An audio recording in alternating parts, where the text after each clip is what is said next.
Hello and welcome back to Backroads and Boondocks. Today we're going to explore the Bee Rock Trail. It's located in the Daniel Boone National Forest in Laurel and Pulaski County, Kentucky.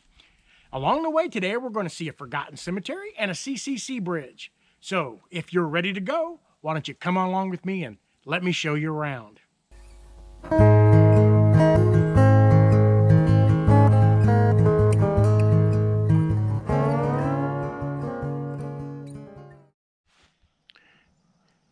Here we are at our destination for today.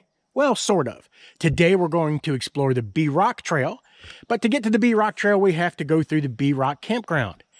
And as you can see, the Bee Rock Campground's closed right now. Now, the reason it's closed is because about 2 years ago, there was massive flooding in the area and it damaged the campground, and they are still working on getting the campground fixed. But the trail has been completely restored and opened back up, and it is okay to walk through the campground to get to the trailhead. So let's walk on down the road and see what's ahead of us.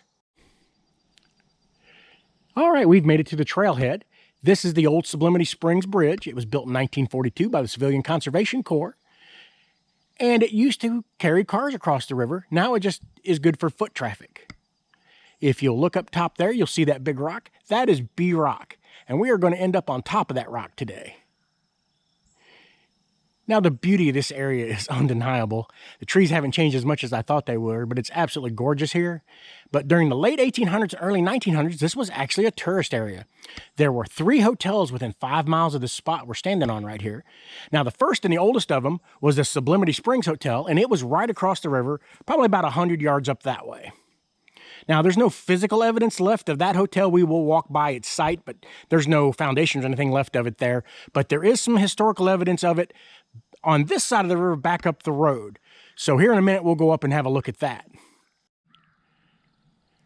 Well, just up the hill a little ways behind that fence is the last sad reminder of the time of the Sublimity Springs Hotel. Let's walk up here and have a look.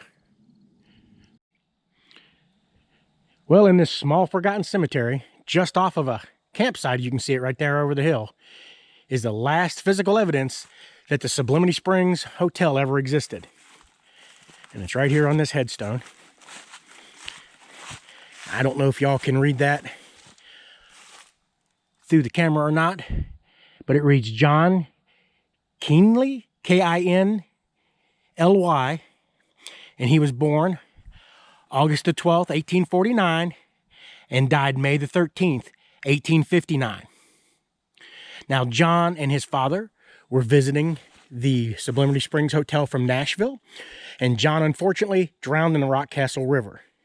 Now, for some reason, his father was unable to take his body back to Nashville and buried him in this little cemetery. Now, John's not alone here. There's at least 3 or 4 other graves in here, and they're all kind of small looking graves, so maybe this is a children's cemetery. I'm not sure, but there's one there. As you can see the headstone and the footstone. And there's one there. There's the headstone. And there's one there with a headstone and the footstone. And there's one over in this corner that's just sunken in. It just has a headstone. Kind of a sad, forgotten place.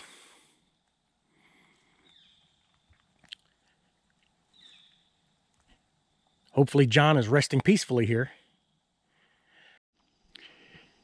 Okay, well, we're back from the cemetery, and let's finish our discussion about the other hotels in the area.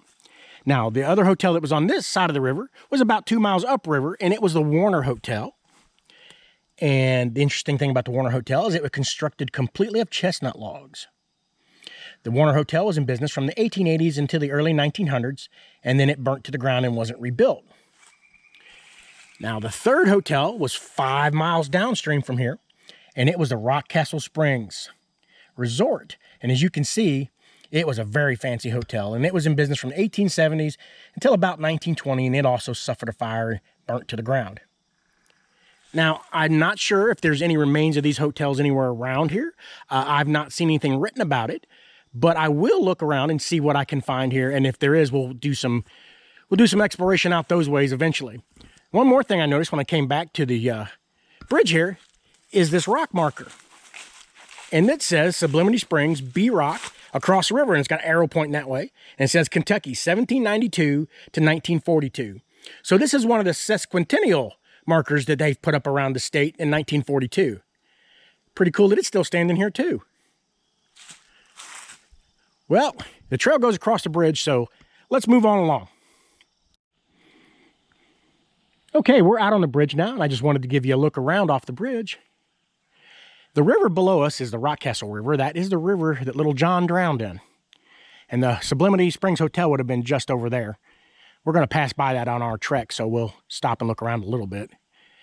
Now, you see that hole right there in the bridge? It's covered with plywood and some boards. That's a pretty sketchy crossing right there, so be careful if you bring kids. But I was talking about the massive flooding they had here a couple of years ago. Well, the flooding did not do that. But if you want to see what the flooding did do, here's a picture of the bridge. That's a lot of debris, but that did not cause that hole. That hole was actually caused by somebody trying to burn the bridge down after all that debris was taken away. People, I just don't know what to think sometimes. All right, well, we're going to finish walking across the bridge. When we get to the end of the bridge, we're going to go to the right. But for this trail, you could go to the left or the right. It's a unique loop trail. It doesn't come back to the exact same place that it starts. So I'll meet you on the other side of the bridge. Well, according to the GPS coordinates I found online, this would be approximately where the old Sublimity Springs Hotel would be. Would definitely be a pretty location. But like I said before, there are no foundation stones. There are no traces that anything was ever here. And right down the hill from here, I don't know if you can see the river there, but there's the river, the road, and the bathrooms for the campground are right there too. Well, let's walk on back down and get on up the trail. Okay. Well, we have come down the road here through the campground for about 100 yards from the bridge there. And over here on the left, this is where the trail leaves the road and goes up the hill. I want to call your attention to this sign right here. It says, warning, bears are currently active in this area. Now, it's dated from 2018 because the campground's been closed for 2 years. But I would say there are probably still bears in the area. So keep that in mind when you're out here hiking and be alert. Well, there goes the trail up into the woods, up the hill. So let's move on along. Well, here we are a little further on up the trail. And look at this. It's a kid-size Fat Man squeeze. How cool. Let's, oh, well, definitely kid-size. Oh, goodness. Made it through. And out the other side.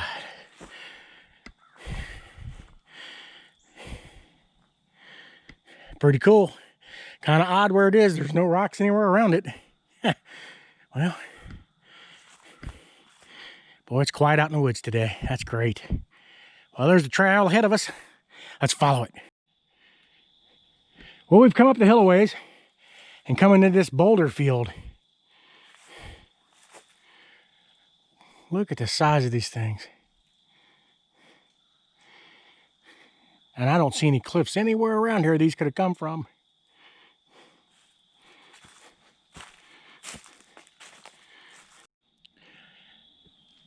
Well, we've managed to climb our way out of that boulder field. One last look. Now that one's kind of balanced on top of that other one. A little slot going through there.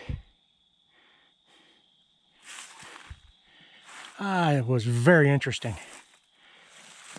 But the trail's before us, so let's keep going. Well, we're up a little ways from the boulder field, and I wanted to show you this. Now, that triangle on the diamond, I should say, on the tree there is a trailblaze, so we're definitely on the right trail. What I wanted to show you is this trail is eroding away. So be careful, because if you fall, you won't stop till you either hit that tree or you hit the bottom. So if you bring your kids out here, definitely keep them close and keep this in mind. All right, well, we're going to move on up. I'll meet you on the other side. Just walked up on this. Wow. And the trail goes around in there. It looks like we're going to go into some sort of a little cave maybe. So let's walk on and go through it.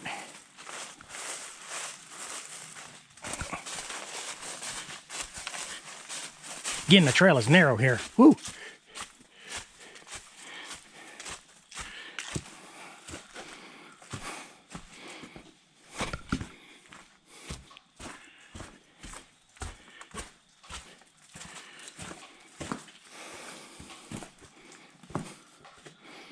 All right, I don't know how much we'll be able to see down in here, but here we go.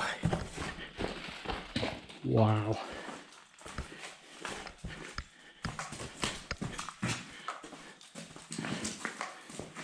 Wow, water dripping. I imagine that's a waterfall after it's rained. Man, this place is big. And you can see how the water formed it. Look at, you can see the swirls in the rock.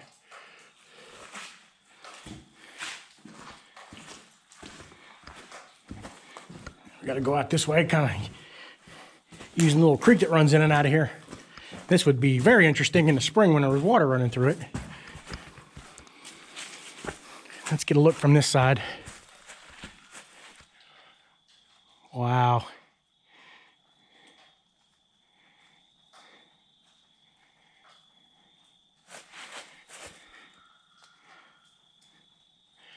Well, there goes the trail.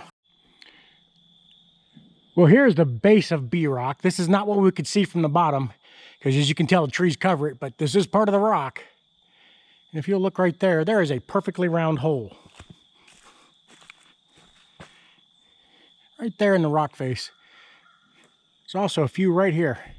It's amazing what water can do. Let's walk up a little closer to this one.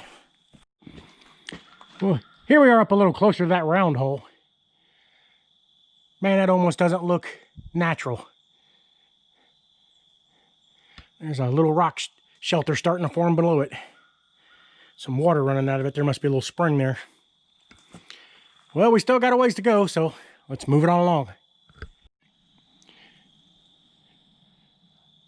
Here's another look at B Rock. Now, this whole structure through here, all of these rocks together are known as B Rock. But I want you to notice all the crevices and the holes and places back in the rock here, because some of you are probably wondering why this is called B Rock. Well, according to the locals in the 1800s, hundreds of thousands of wild honeybees made their home in these crevices. And this was okay until the wild bees started stealing honey from the locals' domesticated bees. And with the coming of the tourist industry, these bees were also starting to sting tourists and cost the locals money that way. So in the late 1800s, locals came up here and they dynamited these rocks to get rid of all the bees. They said after they dynamited the bees out, these rocks dripped with honey for a couple of weeks. Well, as you can see, the trail goes out ahead of us and goes straight up the hill. We're almost to the top, so I'll meet you up there. All right, here we're at the top of the hill. And as you can see, the road splits here. Now we're gonna go to the left. That goes to the Overlook. If you go to the right, that's the rest of the trail. It'll take you back down to the campground a different way we came. And we're gonna go that way in a minute. But first, we're gonna go to the Overlook. All right, we made it to the Overlook. Wow, what a view.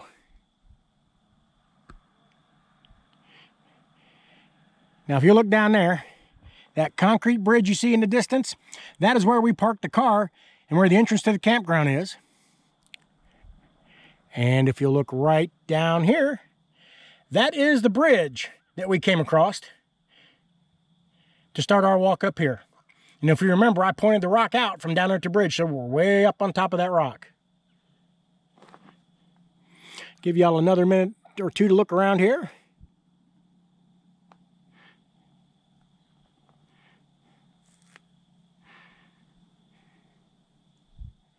Well, I can't think of a better place to wrap this up. So I hope you guys enjoyed today's adventure. If you did, be sure to give us a like and a share. Don't forget to subscribe. And thanks for coming along today, and we'll see y'all next time.